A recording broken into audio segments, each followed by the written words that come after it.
Isho njalo i-Joyous Celebration ndenzela uncedo ngokuthi uhlale nami. Umusa kaNkulunkulu ukuthi abe nathi ey'khathini esisuke simdinga kuzona. Akusingenxa yemisebenzi emihle esiyenzile, akusingenxa yokuthi kukhona okuthize uNkulunkulu abhenefitha ngakho kithina, kodwa umusa wakhe nje usuke senzela uncedo uNkulunkulu. And what a help he is ngempela ey'khathini zethu zokudinga, ngesikhathi sixakekile uyavela ewusizo ngempela. La abantu khona behlehla nabangani sometimes singasakwazi ukubathola besidisappointa, uNkulunkulu akasidisappointi nanini. Thina sithembele kuyena ngoJesu Kristu, sithembisile wathi uzoba nathi, ngeke azasilahle, ngeke azasishiye. uNkulunkulu umsizi wethu. Manje yini abantu abangasenza yona singakwazi ukuba nesibindi, singabi nakho ukwesaba. Ngikubingelele mlalelo weVuma FM, uPhakamani wakaKhoza ohlezi esigqikini sikaMfundisi uNkosi, Mfundisi uDidi Nkosi osathe shelele. Uyabuya ngesonto elizayo umfundisi uzobe khona enathi ezobamba uhlelo lwakhe futhi. Siyambonga uNkulunkulu ngaye nomsebenzi wakhe, nomsebenzi asamnike wona kulamasonto amabili njengoba kade engekho. Ngihamba ngedwa namhlanje nomfundisi uMhlongo, usethathwa indlela ngo last minute, kodwa ke uNkulunkulu unathi, uNkulunkulu uzosisiza. Uma ukuthi wawukhona ke last week uzokhumbula ukuthi sasikhuluma ngendaba yokutadisha iBhayibheli. Sakhuluma ukuthi kubaluleke ngani ukuthi sibe abantu abalifundayo izwi likaNkulunkulu, kodwa futhi nokuthi singakwenza kanjani lokho. Likhulu, liyanqenisa kubantu abaningi, uliqhamukela kanjani, qalaphi, ushone ngaphi. Abanye bakhuluma ukuthi bashaya lento kuthiwa unkathu, bavele balibambe balethi pheqa la livula khona, ila umuntu afunda khona for lolo suku. Esikhathi esiningi bajwayele ukuphelela endleleni abantu abenza kanjalo ngoba alimdonsi, asikho isithombe sakhekayo, asikho isitolo sakhekayo. Sakhuluma ngey'ndlela ongenza ngazo ukuthi ukwazi ukulifunda ngendlela ezokusiza. Namhlanje ngifuna sixoxe ngokuthi uma usufunda wenza kanjani ukuthi uyi-understand lento oyifundayo, i-interpretation yakho yalento oyifundayo ibe correct, ungaphumi ne-meaning umbhali wencwadi ayengayicabanganga ngesikhathi ebhala lencwadi, isiqhamuka nawe nje ngoba usuke ugeja uma wenze njalo. Wenza kanjani? Lonto ngifuna sikhulume ngayo namhlanje, nezinto ey'ngasisiza-ke uku-interpreta iBhayibheli. Ngizokufundisa izinto ngempela ey'fundiswa kuma-Bible school. Usuka kanjani nje emagameni evesi uzufike la ul-understanda, liba nomqondo futhi wazi wenze njani ngalo. Ungaze uma umuntu ofundisayo uyolishumayela, kodwa ungageji, ungalithwist izwi likaNkulunkulu. Iziphi izinto kufanele uyibheke ma uzo-interpreta iBhayibheli, uthole the correct meaning. Ikhona i-correct meaning, bathi abanye lisho izinto ezahlukene kubantu abahlukene iBhayibheli. Akusiliqiniso lelo. Kunombhali owabhala, noma ingabe uPawule owabhala, noma uPeter, noma uJeremiya. Khona umuntu owabhala enento ethize afuna ukuyisho. Into ecorrect leyo nto ayifuna ukushiwo umbhali. Akusiyo into wena oqhamuka nayo emazwini akade eshiwo umbhali. Uma wenze njalo kuthiwa ukwatwista amazwi. Into mina engithe ngibhala ebenganayo emqondweni wami, wena bese uyayifaka emazwini ami, usuke uwatwista amazwi ami. Akusindlela efanelekile leyo. Kodwa ngaphambi kokuthi singene kulezo zinto, ake siqale ngokukhuleka siye eNkosini, sicele usizo lwayo, sibonge futhi ngomusa wayo omkhulu. Baba, siyabonga ngezwi lakho osinikeze lona, ngomusa wakho. Wasebenzisa amadoda ahlukahlukene ukusibhalela lona, eqhutshwa umoya ingcwele, abhala intando yakho, hayi intando yomuntu. Ngakho siyakwazi ukuthi lembhalo ebhalwe izandla zabantu siyibize ngezwi likaNkulunkulu ngoba iveza eyakhe intando. Siyakubonga ukusigcinela lona, bese nathi usinikeza umoya ingcwele okwazi ukusenza siqonde lokhu okubhalile, khona sokwazi ukuthi yini intando yakho wena, futhi ufuna siphile kanjani, sikholwe yini. Singadukiswa usathane, sidukiswa nabantu abanye basuke bethi bazama ukusiza kanti kwabona bakhohlisekile bese bekhohlisa abanye. Sisize sikwazi ukulitadisha, sikwazi ukul-understanda, khona sokwazi ukuthi senzeni, sibe nensindiso evela ngoku-understand izwi lakho, nokukhula enkosini, ukukhula ebungcweleni, nqoba izono, sifuze wena ngendlela esiphila ngayo ngenxa yoku-understand izwi lakho. Size kulolu hlelo namhlanje abalalele bakheke basizakale, wena ukhazimuliswe egameni la Jesu inkosi yethu. Amen. Sayibonga inkosi. Ngikukhumbuzeke lapha ekukhanyeni ngamasonto sihlangana ngo-11 ekseni. Kulezi insuku esiqalile nje namhlanje kune class le theology. Sifunda i-systematic theology okusuke kuchaza igaba ngegaba zezwi likaNkulunkulu. Lithini iBhayibheli ngeBhayibheli? Namhlanje nje besibuza umbuzo ukuthi le incwadi ezu-66 zeBhayibheli sazi kanjani ukuthi izona ngempela eziyizwi likaNkulunkulu? Kukhona okuthiwa i-apocrypha elamakatholika, iBhayibheli elibuye liyi-ede. Sazi kanjani lezi akufanele ngabe nazo yikhona? Laqhamuka kanjani vele? Zabhalwa ngezikhathi ezahlukahlukene. Lafika kanjani seliwu lomqulu esinawo? Laqhamukaphi? Ibizwa nge-doctrine of the scriptures, le doctrine yeBhayibheli. Sokhuluma ngedoctrine kaNkulunkulu, ubani uNkulunkulu ne-Trinity. Sikhulume ngedoctrine kaMoya Ngcwele, idoctrine kaJesu, idoctrine yomshado, idoctrine yebandla. Zonke lezi zinto iBhayibheli lifundisayo ama-summary, i-systematic theology leyo. Namhlanje-ke ngo-1:30 to 3:30 kade sifunda. Siyaskipha next week ngesonto elizayo kanjalo 1:30 to 3:30. Uma ufisa ukusijoyina oqhamuka uzobona nje uzocosha lokho okucoshayo, uma unyamalala ubuye uqhamuke. Siyokujabulela lokho. Inhloso ukufafaza nje ulwazi lwezwi likaNkulunkulu ngayo yonke indlela esingakwazi ukwenza ngayo. Right. Ake sithinte nje 2 Timothy chapter 2.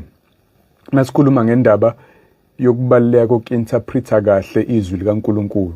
It does matter, bazalwane, ukuthi uphuma nani mawufunda. Awukwazi ukuphuma nanoma yini nje. Uthi u2 Timothy chapter 2 verse 15 no-16, uPawule uthi khuthalela ukuba uyiveze wethembekile kuNkulunkulu, Timothy, isisebenzi esingenamahloni, esilifundisa siliqonde izwi leqiniso, kepha gweme ukukhuluma kwezwe okuyize ngokuba kubhebhezela ukungamesabi uNkulunkulu. Timothy, khuthalela ndoda ukuthi uyiveze wethembekile kuNkulunkulu, hayi kubantu. Wethembeke kuNkulunkulu ngendlela ofundisa ngayo, ube isisebenzi esingenawo amahloni ngoba siyaliqondisa izwi likaNkulunkulu. Amagama osebenzisayo asho ukuthi ulidivide kahle, rightly dividing the word. Lokhu uNkulunkulu akubhalile, lokhu umbhali ayekuhlosile, ikona ozokufundisa abantu. Awuzuqhamuka nowakho umqondo, nowakho umbono, noma into izwe abanye befundisi beyisho bese uthola indlela yokuyigaxeka emavesini ngoba ufuna ukusho yona. Cha, uzofundisa lokhu izwi laNkulunkulu elikushoyo okwangempela. Ibalekile leyo nto leyo yokuthi ulichaze kahle izwi laNkulunkulu. Manje ngifuna ukukhuluma ngaleyo nto. Ake sikhulume ngemethod. Ma uya kwamanye ama-Bible school uzoyithola kukhona imethod ebizwa nge-grammatical historical method. Isho nje ukwazi ukuthola umqondo wombhali bese nawe wazi ukuthi uzokwenzani ngalowo mqondo mawufunda ivesi. Thani ngikuthathe through ama-steps ayo bese ngikwenzela isibonelo, si-apply le method kuleliya vesi elidumile lithi ngingenza konke ngayo ngiqinisayo, ngoKristu ongiqinisayo. Yakhumbula lapha kwabaseFilipi chapter 4. Eke sichazele lo verse ngoba siyazi sonke ukuthi libuye abantu balisebenzise ngendlela engafanele, kodwa ubone ukuthi ma u-applya le method yokutadisha izwi likaNkulunkulu ikusiza kanjani ukuphuma nomqondo okuyiwona wona ivesi elisuke liza nawo. Ibizwa nge-historical grammatical method. Kune-history yevesi yokufanele uyazi, kune-grammar ukuchaza nje amagama abhaliwe okufanele uwabukele eduze, ungavele uthi ivesi lichaza noma yini wena othanda ukuthi lichaze. Cha, wayiqonda ukuthini umbhali. Inama steps awu-4 le method. Okokuqala nje ufike ubuke amagama uqobo lwawo. Athini lamagama? Achaza ukuthini lamagama? Uyazi ukhona kwama-original language, iTestament elisha lalibhalwe ngesiGreek elidala ngesiHebheru. Ayesho ukuthini lamagama? Isikhathi esiningi asidingi ukubheka thina ngoba sinawo ama-translations esingisi nawesiZulu esikwazi uku-understand. Kodwa-ke fawuwabuke nje amagama ukuthi athini. Khonani la, khona i-verb, khona i-subject, khona ama-adjectives, uyabona igaba ngaba phela i-language le. Step 2, bese ubuka ukuthi konje hlobo luni lombhalo lo engiwufundayo, i-genre, lento kuthiwa i-genre. Ingabe i-history le, incwadi ekhuluma ngomlando njengencwadi yezenzo, okusho ukuthi ibhala ngezinto, ibhala ama-facts, akujwayele ukuthola ingathekiso encwadini yomlando. Noma i-poetry njengencwadi yamahubo, okusho ukuthi angibheke umqondo o-emotional, iqiniso elizoqhamuka la elithinta mhlawumbe into yenhliziyo noma izinto eziparallel, kushiwo into ngamanye amagama kuyishiwe ngamanye. Lokhu kuma-poem esingisi kujwayele ukuba ama-rhymes, kodwa kwisiHebheru kusebenza i-parallelism, ukuthi ufike ushinto bese uphinde usho the same thing ngamanye amagama. Ngibheka into enjalo yini ngoba ngidila ne-poetry noma ama-parables lawa, okusho ukuthi fanele ngicinge iqiniso elifundiswayo lokomoya kodwa elichazwa ngestory nje esijwayelekile. For example nje mawenza leyo nto yokubuka i-genre, uPsalm 91 verse 4 uthi uNkulunkulu uzongikhava ngamaphiko akhe. Psalm 91 verse 4, uNkulunkulu will cover me with his feathers. Kusobala ukuthi leli verse alichazi uNkulunkulu njengenyoni enama feathers, kodwa i-metaphor lesingathekiso. Ngakho le method yakusiza ubona ukuthi okay, I'm dealing with isam la, ngidila nento esingathekiso, ngakho angingabona ama-feathers ngempela, angazi ukuthi kukhulunywa ngokuvikeleka, ukuvikelwa uNkulunkulu njengenyoni ivikela amachwane ayo. So step 2 lo, ukubuka i-genre ukuthi uhlobo lwencwadi odila nayo. Step 3, buka ukuthi iyayithini historical setting. Njengoba uyifunda wena lento ayibhalangwa izolo, ibhalelwa wena. Yabhalwa thousands of years ago, ibhalelwa abantu abathize. Kwakwenze njani, kwakwenzakalani, khona uzokwazi ukuthola i-meaning umbhali ayiqonde ukuza nayo. Iyayithini culture yangaleso sikhathi, khona yini culture ekwenzayo ekutheni ngiwa-understand kahle lamagama. Kwakukuphi la, kwakuyinini, kubhala bani, kwenze njani. For example, uma ubuka incwadi yesambulo chapter 3 verse 15, kukhulunywa uJesu ukhuluma ukuthi ibandla laseLaodicea lintukuntuku, lilukewarm. Mawusufunda ngomlando wendawo yaseLaodicea uyathola ukuthi ngempela kwakukhona amanzi ayedonswa ezongeni eLaodicea ayentukuntuku, engafani namanzi ayeshisa. Kwakunama springs, imithombo eshisayo eHierapolis, eKolose kukhona amanzi abandayo. Ilento zeLaodicea phakathi nendawo kunamanzi antukuntuku. Ngakho uJesu uthi uzoliphalaza leli bandla ngoba alibandi futhi alishisi. Uyabona ukuthi le historical setting isikunika umqondo. Angithi eyibhakabhaka lelibulalela lijuqa ikhosi izolo. Uyabona sekunenye iminingi ehlukile inqole makhosi iziyenza into enjalo. Kodwa sekunenye iminingi eyahlukile lapho. Uyithola kanjani ukuthi iphi iminingi? Uyithola ngecontext. Bekukhulunywa ngani njengoba kuze kuvela leli verse leli. Ibalekile nale ukuthi iverse mawulithola leyo chapter ixoxa ngani, lencwadi ikhuluma ngani, and then ifitha kahle neBhayibheli. Ungathathi iverse ulenze liphikisane nayo yonke into olithola kwi-context yalo. Ibalekile. Enye indlela yokuyibeka lento engishoyo, ubuza ukuthi athini lamagama engiwafundayo, ubani owabhalile, wabhalela bani, waye wabhalile lamagama ngalesikhathi ayiwabhale ngaso. Uhlobo lwencwadi, uhlobo lwendlela abhale ngayo, whether poetry noma iletter noma umlando, kwenzani kwi-meaning yalamagama before uzofika ekutheni ngiminake kufanele ngenze njani ngawo. I hope siyayizwa leyo nto leyo. Step 1, buka amagama. Step 2, buka i-genre yencwadi oyifundayo. Step 3, buka i-context ne-setting, kwakukuphi, kwenze njani ngesikhathi ebhala. Step 4, buka i-context yale ndawo ufunda kuyona, ukhumbule neBhayibheli lonke ma uzo-interpret iverse ngoba aliyiphikisi. Right. Ake sithathe-ke lento engizama ukukuchazela yona. Ke senze isibonelo ngevesi. I can do all things through him who strengthens me. UPhilippians 4 verse 13, ngenza konke ngaye ongiqinisayo.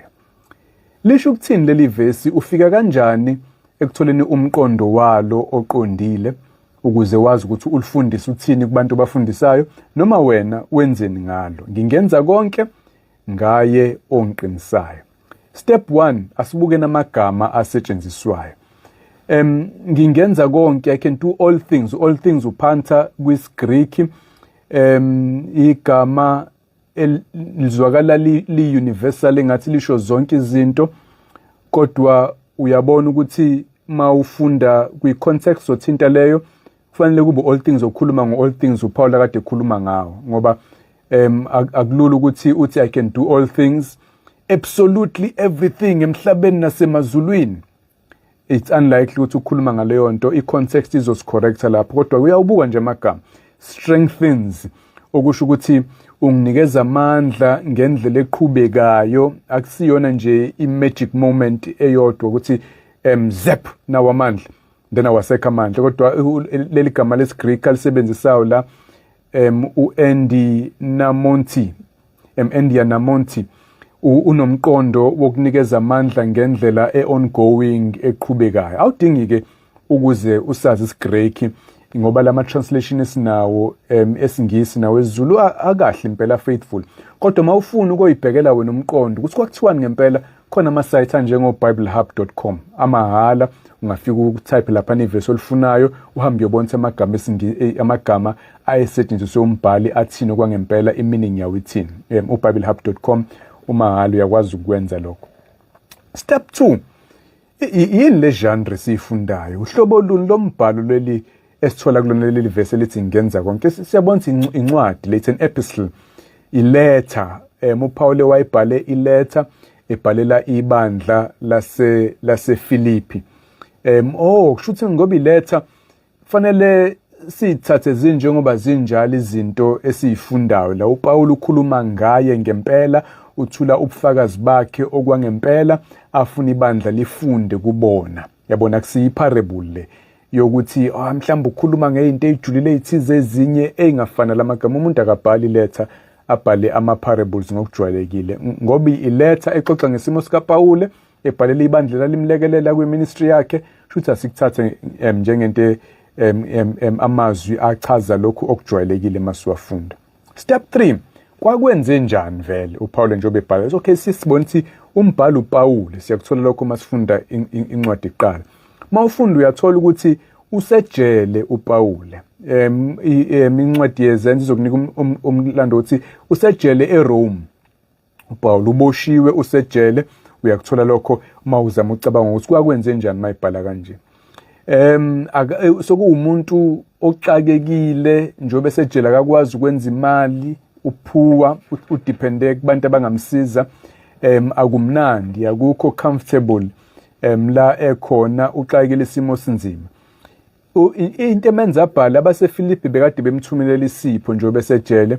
uPaul uyabhala ukubabonga ngalesipho abamthumelele sona, kodwa futhi akafuni ukuzwakala njengomuntu ongathi unidi, ufuna izipho nje, usebonga ngoba okay ufuna simnikeze more and more. So uPaul uyabachazela ukuthi no, hayi ngoba ngixakeke ngaleyo ndlela, kodwa ngiyasijelela isipho senu.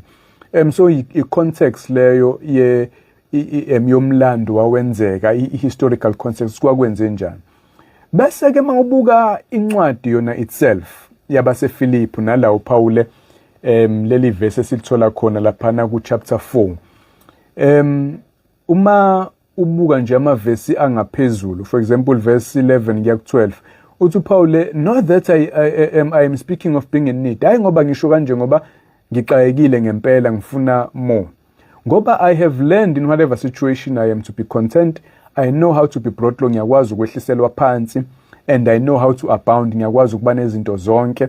I have learned the secret of facing plenty and hunger. Ngiyakwazi ngifundile imfihlo yokuthi ngibe nenala yonke into engiyifunayo, kodwa futhi ngiyayazi imfihlo yokulamba, yokwazi ukubekezela ukulamba.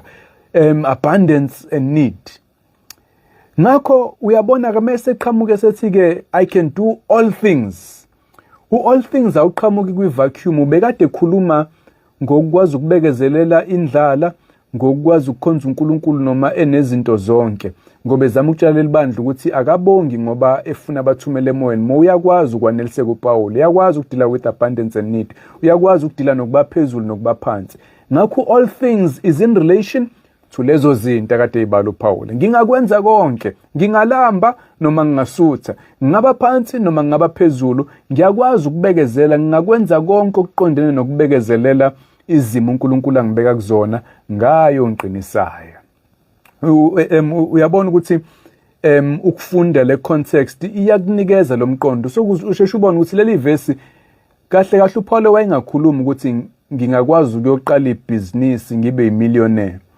Wayengakhulumi ngokuthi ngizokwazi ukuthola le promotion engiyifunayo emsebenzini. Wayengakhulumi ngokuthi ngizokwazi ukuwina kulama sports engiwadlalayo noma ngizokwazi yini abantu abasho ngizokwazi ukuba nendle emhlanga, ngizokwazi ukudrive le moto kanokusho engiyifunayo. Zonke lezi zinto abantu yayibezwe sometimes bethathele le verse bezenza zisho. uPaul wayekhuluma ngokuthi njengoba exakekile ese Rome ejele, uyalibonga ibandla ngokumthumelela usizo, kodwa ukubonga kwakhe akungathathwa njengokuthi ufuna more wezinto abamnikeze zona, ngoba yena uyakwazi ukwaneliseka. Uverse 11 and 12 ukhuluma ngaleyo nto. Usefundile ukwaneliseka nanoma ingabe siphi isimo akusona.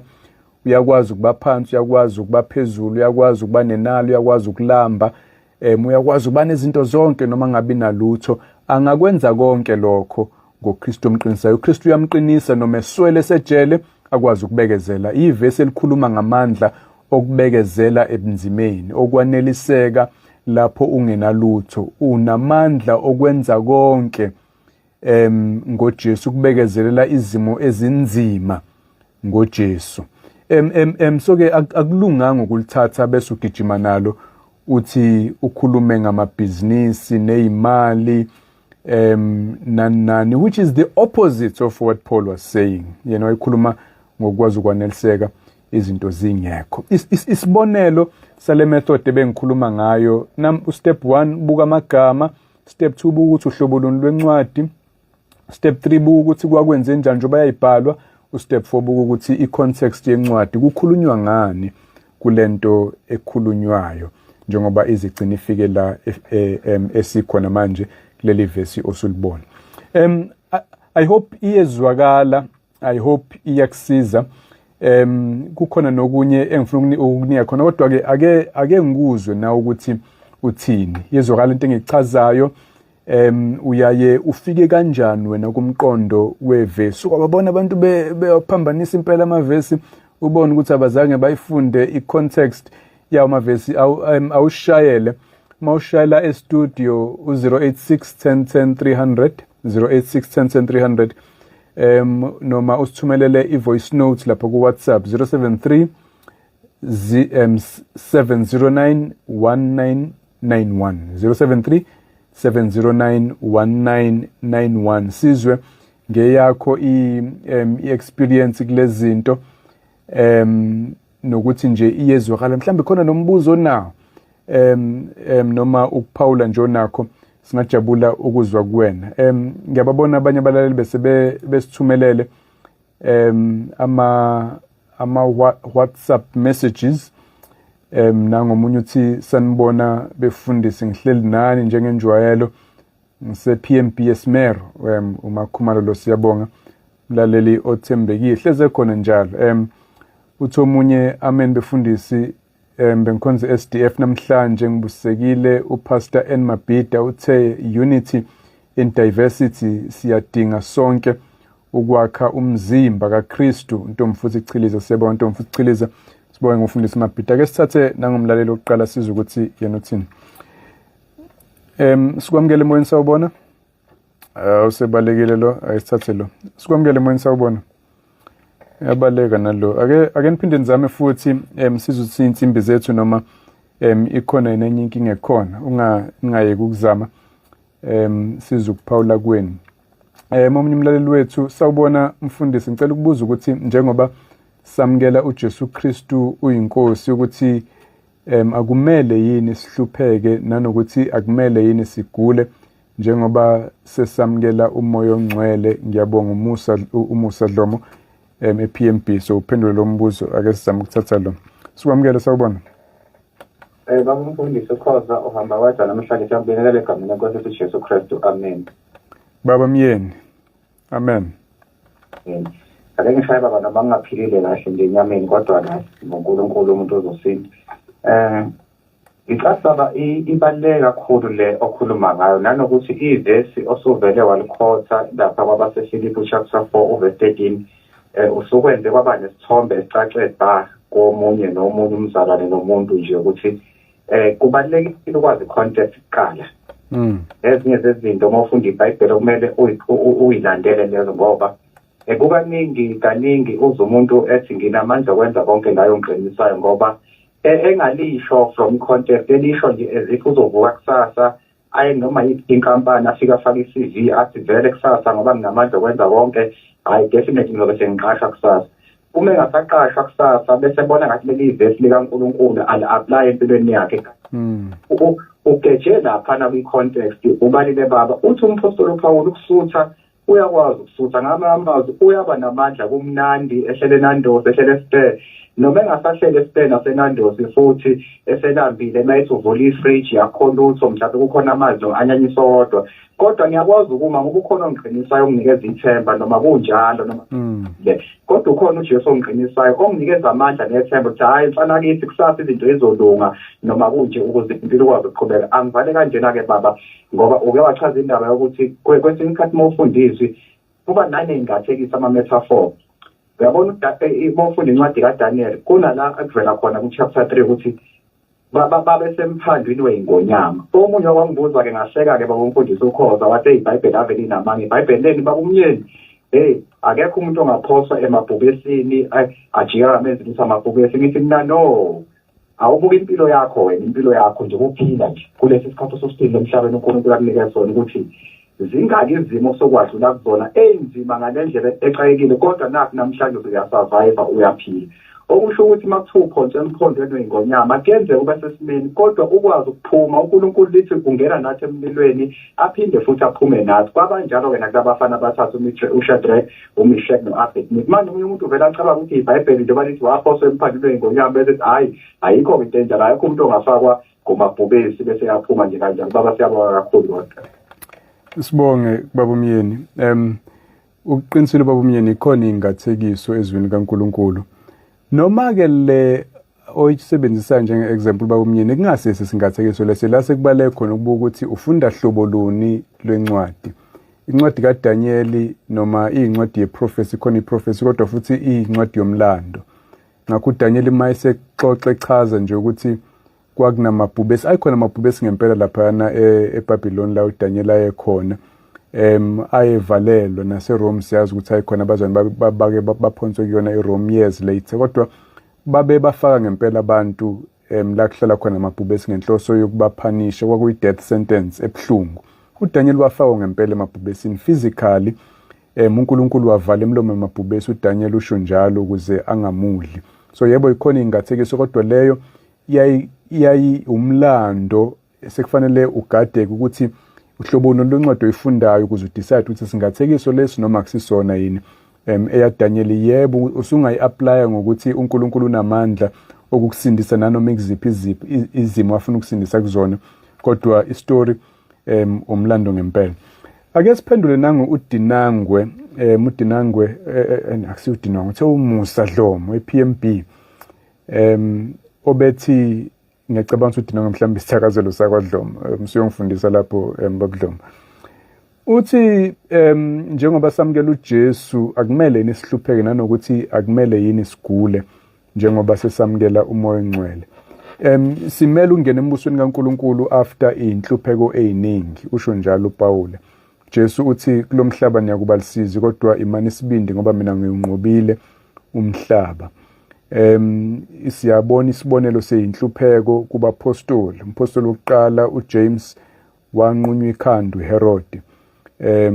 Bonke abanye abapostoli babulawa, bebulawa umbuso wamaRoma, except uJohn, kodwa naye he was in exile. Persecution yayinzima ngekhathi zokuqala kwebandla. So inhlupheko siyayibona ibandla maliqala. Asinaso izizathu sokubona sengathi thina asizukuba seyinhluphekweni. iBhayibheli lisithembisa ukuthi asizugula. In fact ubona uPaul etshela uTimothy ngokugulwa kwakhe, wayekuphathwa isisu, ethi akabuye aphuze iwayini elincane, ngaphuza amanzi kuphela, bayibuye angcole amanzi. Njengokuthi awuthathe nomuthi wesisu Timothy, kwakukhona ukugula. Uyakhuluma uPaul ngomzalwane ayemshiye somewhere egula.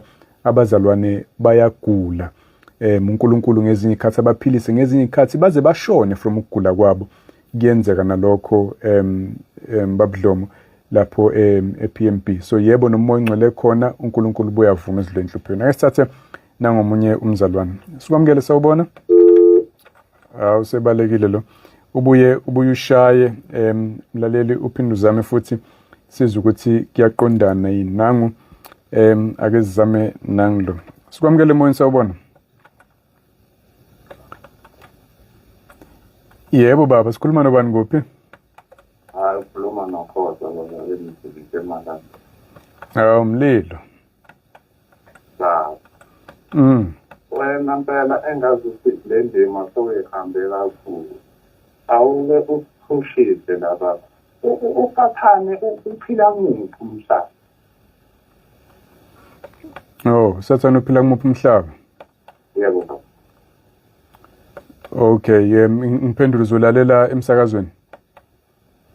Yebo mkhathini ngizokwenza njalo mkhathini. Alright ke Mlilo.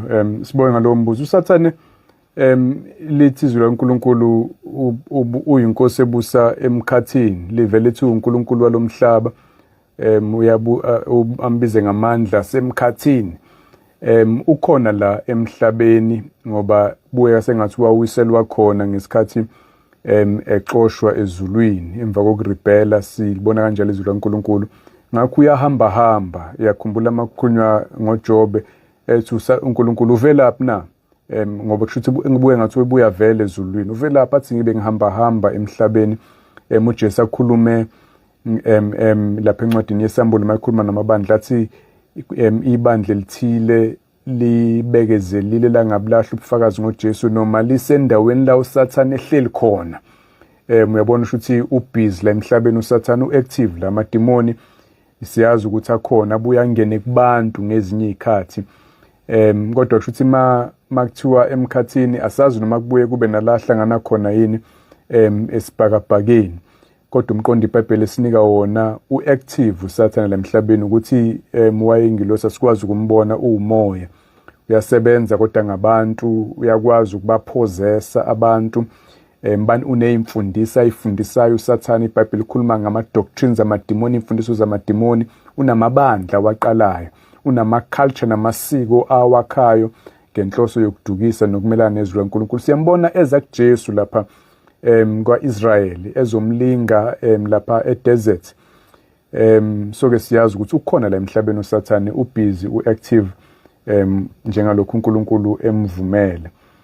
uThembi Dimba ngibingelele abafundisi, ngihleli nani ngilalele, ngiyabonga. Thembi Dimba lo kwaNews, sibonge kakhulu sisi. Nangomunye ethi sanibona mfundisi, siyabonga ngokusihlahlela iBhayibheli. Impela kumele sifunde ukuyifundela iBhayibheli from umama Zanele Ngcobo eCaluza. Siyabonga kakhulu ma. Nangu Pearl Nzimande. Good evening pastors, we are ready to hear the truth and the only truth with my family. Sibonge kakhulu ma lapho ngokuba nathi. Nansi enye indaba, omunye uzothi kulento zwakala inzinyanyana mhlambe lendlela yokwazi ukuyihlahlelela mina kanje, iziphi izinto ezingangisiza, iziphi izinto ezingangilekelela. Kubalekile ukuyithola izinto engikwazi ukukusiza ma uinterpreter izwi likaNkulunkulu ukuze ungageji ngempela, uthole umqondo okuyiwona.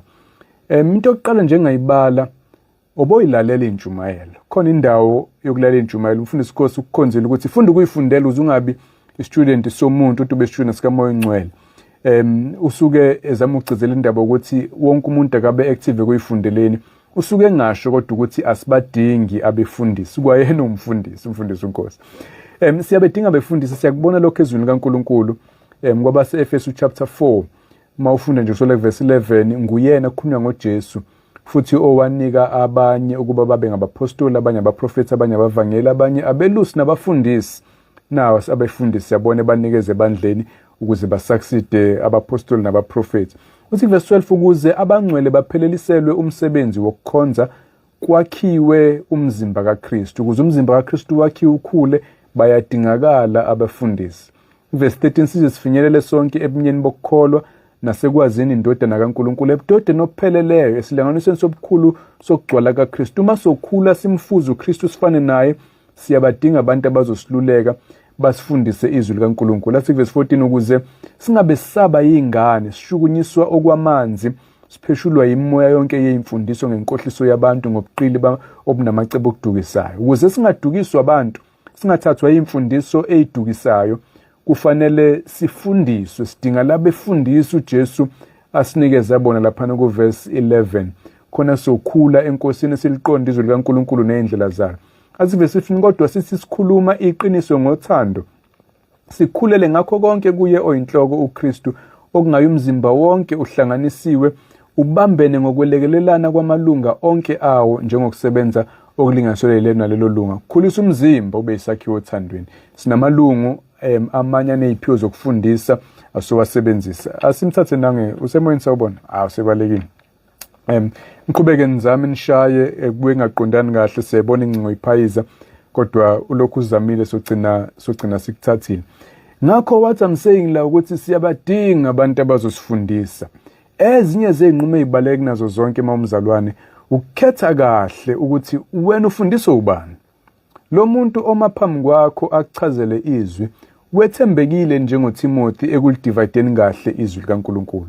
Noma ukufundisa ukweduka akuthembise zonke izinto uNkulunkulu angazange akuthembise zona uthi uphume ebandleni uphume ugcwele uthando lwemali uphume ulangazelela izinto zasemhlanga nezimoto nani nemali ngoba iyona nto akunikayo nalomuntu ethi uyithatha eBhayibhelini noma ukwenza ul-understanding ngempela izwi likaNkulunkulu uthi kuthini uyabedinga abantu abazokufundisa bakulekelele interpreteni izwi likaNkulunkulu bakhethe kahle ukuthi obani labo obasebenzisa ukwenza njalo. uDinangwe uyabonga lapha uthi samchazela kahle uthi hayi uDinangwe ngempela isithakazelo sakwaDloma ayike umuntu usefundile sibonge lapho babudinangwe. Ake sizwe nangomunye umlaleli wethu la usithumelele i-voice notes osiqale nangoshaya emoyeni. Sikwamukele sawubona? Siyabona njani? Siyaphila ninjani nini? Ubani sikhuluma naye? Ngiyaphila. Ukhuluma noPhumelela wakwaNgema ngila eShowe. Yebo ma uthini namhlanje? Bantu ngiyaqala ukulalela uhlelo lwenje ngavele ngaqondana nesihloko esimnandi kakhulu. Hayo nesisiqondisayo eBhayibhelini. Mawufundisa nje kade ngisemncwabeni namhlanje.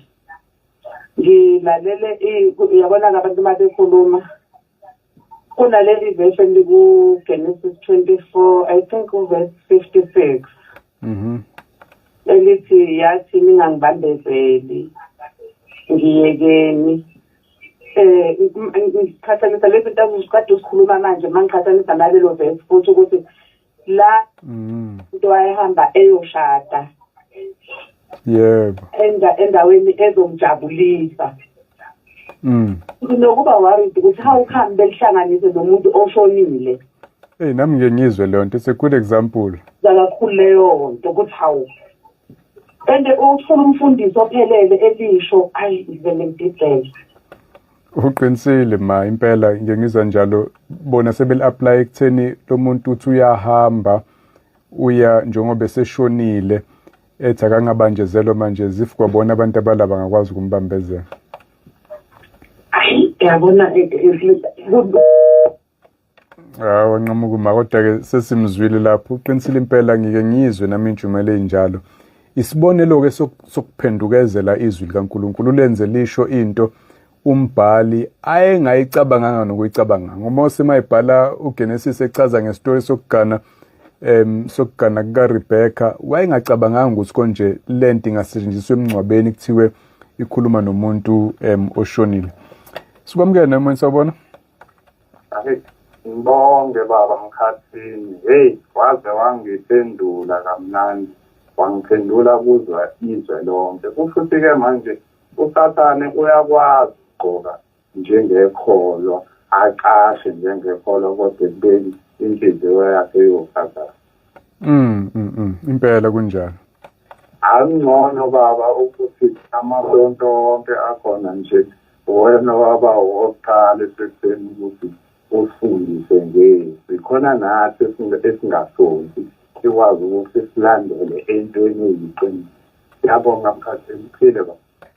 Sibonge mfowethu. Ayilungeke leyo kodwa yokungasonti. Asithi sonta kodwa sondela enkosini, nawe yayifela ezakhe izono. Wethembeni mawuhlala ngaphandle komusa kaJesu. Ngothando lwakhe wafa ebala nokwakho kona. Mawungakholwa yena ziyaxolelwa, zihlanzwe zibe mhlophe noma ngabe kade zibomvu njengegazi. Kube sengathi awukaze wone uNkulunkulu akwamukele.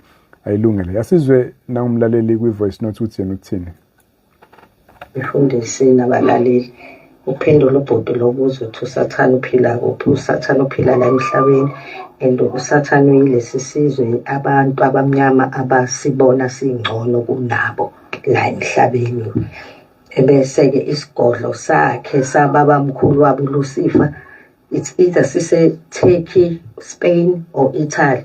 In one of those three countries isigodlo sikaLucifer silapho.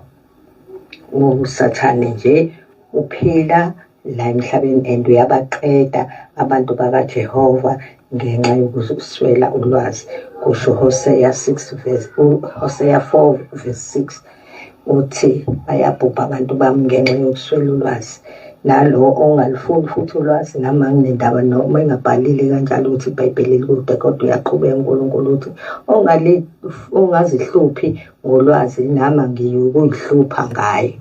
Ingakho abantu bebhubha beqedwa uSathane ophila nabo la emhlabeni. Ngiyabonga. Akasayishongo uma ukuthi ubani. Ngiyayizwa le yaSathane ophila emhlabeni kodwa ke le yesigodlo seTurkey angazi ukuthi ungathi siyitholaphi ezwini. Kubalekile ukuthi izinto esiyishoyo nesiyikholwayo ziqhamuka ezwini ngoba phela uSathane umqambi mango uyadidisana kwayena mawuzovuma ukufundiseka from amanye ama-sources. Alikaguliki izwi leNkulunkulu ukuthi ingabe sikhona isigodlo ngempela nokuthi ingabe sikuphi. Angicabanga ukuthi uNkulunkulu bonke siyakudinga ukwazi lokho. Uboni Khumalo ngiyabingelela ngilalele ngisemadadeni section 4. Siyambonga uNkulunkulu lapho ngokuba nathi Boni.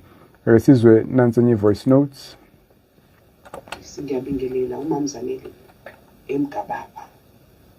Siyabonga kakhulu bafundisi ukuthi nisifundise ukuthi sifundele thina izwi ukuze solazi ukuthi lithini nokuthi iqale ngakuphi kwaya ngakuphi, ngoba ngeke uvele ungene uthi wena uqale ngakuphi kanti awazi ukuthi uJobe kakwenze njani uzazahlushwe. Inkosikazi yakhe ithuka yena musuyafa. So kuningi khona abantu la abafuna ukuthi bayokhetha inkosi basindiswe. Thina efanele siphume siyofuna labo bantu sikhulume nabo sibatshele ngevangeli ukuthi ivangeli limi kanje. So siyabonga kakhulu bafundisi uNkulunkulu anibusise nje nihlale nisifundisa usuku nosuku. Sifuna ukufunda kuloko, asifuna ukusala, sifuna ukufunda. Ngiyabonga kakhulu. Amen. Amen ma. Ilokho sikufisa impela abantu abayiqonda indlela kaNkulunkulu ba-understand ukuthi izwi laNkulunkulu lithini. Muhle kumuntu ofuna ukufunda ezwi uNkulunkulu. Asizwe nangomunye. Our Father who art in heaven, umelody Kane lo abamazubu mnandi, hayi bimnandi weekend, bimnandi ibhabhala wina. Yasothi ulahlekile uMelody Kane. Kodwa ke bese sizwile yebhakabhaka. Ngicabanga ukuthi ijabule ezimnyama. besikhuluma la ukuthi ayikho inkinga ekubeni ezimnyama umuntu ekholwa noma kufanele abe ezokuthula noxolo, kodwa ke enye ipolitiki leyo esingayidingi okwamanje. Mfundisi, angithembi ukuthi uzoba nayo impendulo yalo mbuzo ube uwedwa namhlanje. Into engithanda ukuyibuza lana ukuthi nje u-Adam no-Eva babe kwegadi yase-Edeni batholwa yinyoka eyabatshela ukuthi abadle kulezo sihlahla kwakuthiwe abangasidli, then bayibona benengqondo evulele kakhulu. Kuleyo ngqondo evulele kakhulu kungukuthi nje umbuzo ukuthi sisiphi isihlahla ongasidla bese sivula ingqondo ngale ndlela le ekushiwo ngayo ngoweBhayibheli, bese uyirefera kumuntu ofunda iBhayibheli engakholwa, ngoba ukhona umfundisi ovumile ukuthi singalifunda singakholwa. Siyakuthanda ukukholwa kodwa asikwazi ukulandelela like i-miracles ezenzekale eBhayibhelini. Ngiyayizwa lento ayibuzayo mfowethu.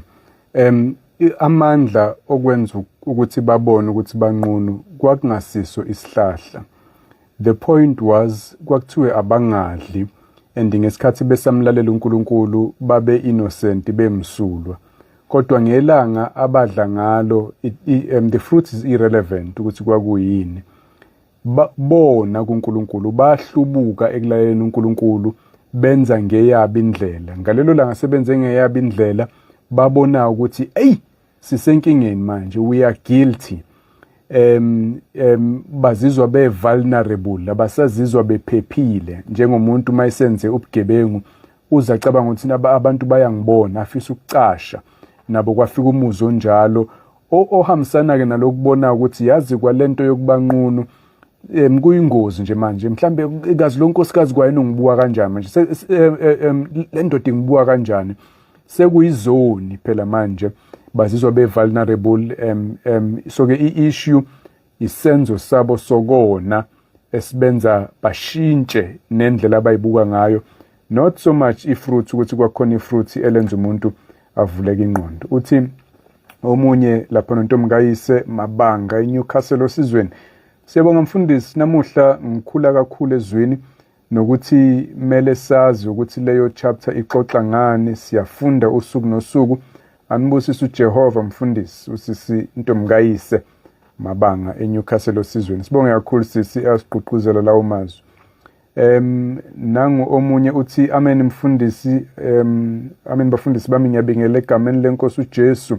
Siyabonga ngeimfundiso zenu, ngihlezi nginilalele bafundisi bami, siyathanda kakhulu, siyanthanda kakhulu, niyasicobelela kakhulu. Siyabonga, siyakuthanda nathi. Uthi unobuhle Gushu Adams, ngikhonza phansi kobuholi bukamfundisi uJobe wase-Evangelical Fellowship Church eMkhazini. Amen. Uyibambe mfundisi uJobe, ufane noJobe waseBhayibhelini, uthembeke kuNkulunkulu. Umama Mabongi wase-PMB, ngiyabingelela befundisi. Amahubo 37 verse 25 athi kade ngimusha manje sengimdala, ngikaze ngibone olungileyo eshiyiwe nabantwana bakhe becela ukudla. Igama elibalekile la elithi olungileyo. Siyamkhonza uNkulunkulu. Umbuzo uthi are we really righteous in the eyes of the Lord? Ngisho ngoba makunjalo angahlupheka kanjani olungileyo, angabulawa kanjani izifo olungileyo? Mina ngibona ukuthi kumele sihlole ukuthi silungile yini emehlweni kaJehova. Amen. Ngiyakuzwa nendlela oagiwisha ngalo from lelo verse. Kuyasiza ke nokukhumbula lento ebengisho ukuthi konje uhlobo lencwadi lele ngilibhalayo, incwadi eyakha idoctrine le ekufanele ibandla libambele kuyona, lichaze zonke izimo ngalo, noma kwakhiwa nje umqondo ophezulu okufanele siwazi ngoNkulunkulu, iqiniso le-spiritual afanele silazi, ngoba phela iculo lelo uyakhumbula ukuthi ufunda incwadi yamahubo, incwadi ye-poetry, iqonda ukucommunicate umqondo othile. Kodwa ngicabanga ukuthi iqonda ukuthi wakhe ama-doctrines kuyona. For example nje uJesu wayelungile kodwa wahlupheka. uJames lo bengimreference umphostoli wokuqala, asiza ukuthi kwakhona ukungalungi kuyena kodwa wanqunywa ikhanda uHerodi. oPetru, abapostoli bonke babe amadoda alungile kodwa bathwala inhlupheko einzima. uPawule was a righteous man. Simbona njengoba desifunda njengoba seFilipi ehluphekile, eswele, elambile. Sizwe ekhuluma ngoTimothy wayigule, sazi ukuthi kwabantu abalungile ngamanye amazwi uNkulunkulu uyayivumela inhlupheko zibuye zifike kithina. Ake sizwe nangomunye kafishane. Nani bafundisi bami ngisebenzela phela studio. Nginombuzo la enginawo la mfundisi wami ukuthi kuyiqiniso ngempela yini ukuthi eBhayibhelini kubhalwa ukuthi umuntu mekushaya mhlawumbe mekushaya nje ngempama lethe senisihlathi aphinda kuphinde uphinde ulethe senisihlathi. Ngicela ukubuza ukuthi kuyiqiniso yini? Uma ukuthi kuyiqiniso lokho sekushiwo ukuthi mhlawumbe into ebhekaphi. Kona ngiyafisa ukuthi ngi-understand leyo nto ngoba cause ma kodwa ukuthi iyiqiniso. Ngimbambe lapho mfowethu, kuyiqiniso. uJesu usuke echaza ukuthi asingabe abantu abayiphindiselelayo, abawophuma silwe. Umuntu mayekonile omxolela, umyekelele ezandleni kaNkulunkulu ukuthi kube uye omgwebayo. In fact ungaze umdedele akuphinde kunokuthi wena uyiphindiselele. Akachazi ukuthi awubaleke engozini. Siyabona abafundisi abafundi bakhe kwezinye indawo ukuthi mabenihlukumeza kuleli dolobha nobalekela kwelinye. Kuyabalekwa, siyayibona ibonela uPaul ehliswa ngodonga ebalekela ingozi abantu ababefuna ukumbulala. Uyayikhipha engozini futhi uyayisebenzisa nemithetho. Siyambona uPaul esebenzisa izinkantolo ukuyidefenda kumaJuda azahamba agcine eyoshumayela eRome. Uyakwenza lokho kodwa ungabe umuntu oyiphindiselelayo okukaNkulunkulu kuphindisela wena obaxolela abantu abakonayo. That's the point yale ndaba. Futhi uyabuza uPetru baxole kangaka Nkosi ka7? uJesu angisho ukuthi ka7, 70 times 70 abantu baxolela. That's the point yaleso singathekiso. Shalom mfundisi Khoza, ngikulalele ngisemolweni. Siyabonga ukusicacisela ngezwi. uAngie Shobede emolweni. Sibonge kakhulu mam Angie lapha emolweni. Ake sizwe nangu sisela ngasemaphethelweni sibone kodwa ukuthi singakwazi nokubafitha abayingcosana la kuma voice notes sesiyonqamula mase siwuthola umqondo. Siyabingelela mfundisi Khoza egameni likaJesu. Nginombuzo la maqondana nemfundiso zokubuya kaJesu, i-eschatology. Ukuthi like I guess umbuzo wami ustema from what is happening ukuthi seqala izimpi Iran and America and all the other countries ukuthi should we be worried? What should we do as Christians in South Africa? Simbambo sisinyawuzo umqondo ukuthi uyapi kubuya kaJesu nakho